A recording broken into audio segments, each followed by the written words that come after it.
Hi పిల్లలు, స్నేహమే బహుమతి. ఈ కథ మీకోసం. అనగనగా సింగమల అనే అడవిని కంటి అనే సింహం పాలిస్తూ ఉండేది. ఆ సింహానికి నక్క, కాకి అనుచరులుగా ఉండేవి. ఒకరోజు కాకి ఎగురుకుంటూ వచ్చి, మన అడవికి దూరంగా ఉన్న ఎడారిలో నేను ఒక వంటను చూశాను. దాన్ని మనం వేటాడగలిగితే మనకు ఒక వారం పాటు ఆహారానికి సమస్య రాదు అని చెప్పి సింహాన్ని, నక్కని బయలుదేరదీసింది. కానీ ఎడారిలోకి అడుగుపెట్టగానే అక్కడి వేడికి సింహం, నక్కల కాళ్ళు కాలి నడవలేకపోయాయి. దాంతో కాకి ఒంటె దగ్గరకు వెళ్ళి, మిత్రమా, నువ్వు మా రాజు సింహాన్ని, మంత్రి నక్కని అడవిలో దించగలవా అని అడిగింది.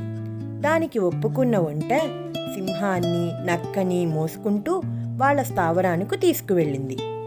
ఒంటె మంచితనం సింహానికి బాగా నచ్చి, మిత్రమా, నువ్వు కూడా మాతో పాటు ఇక్కడే ఉండు అంది ఒంటెతో.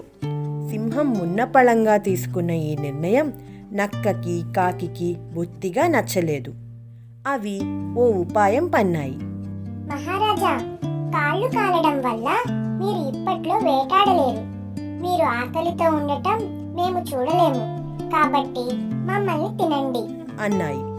అది విన్న ఒంటె, వాళ్ళని వదిలే రాజా, నన్ను చంపితే మీ ముగ్గురికి వారం పాటు ఆహారం కాగలను అంటూ ముందుకు వచ్చింది. నక్క, కాకి ఆ మాట కోసమే ఇలా నాటకమాడాయని సింహానికి అర్థమైపోయింది. దాంతో, సరే, ఒక్కొక్కరు వరుసగా రండి. ముందు చిన్న జీవితో మొదలు పెడతాను. కాకి, నువ్వు రా ముందు అంది. ఆ మాటకి కాకి తుర్రుమని ఎగిరిపోయింది. వెనకాలే నక్క కూడా పరుగున లంఘించుకుంది. ఒంటె, సింహాలు మాత్రం అప్పటి నుంచి మంచి స్నేహితులుగా ఉండిపోయాయి. అందుకే మంచి స్నేహితులు దొరకడం నిజంగా మనకొక బహుమతి. వారిని ఎప్పటికీ వదులుకోకూడదు. ఈ కథ మీకు నచ్చిందా పిల్లలు? నచ్చినట్లయితే లైక్ చేయండి, షేర్ చేయండి, కామెంట్ చేయండి, ఇంకా సబ్స్క్రైబ్ కూడా చేసుకోండి. గంట కొట్టని వాళ్ళు కూడా గంట కూడా కొట్టండి.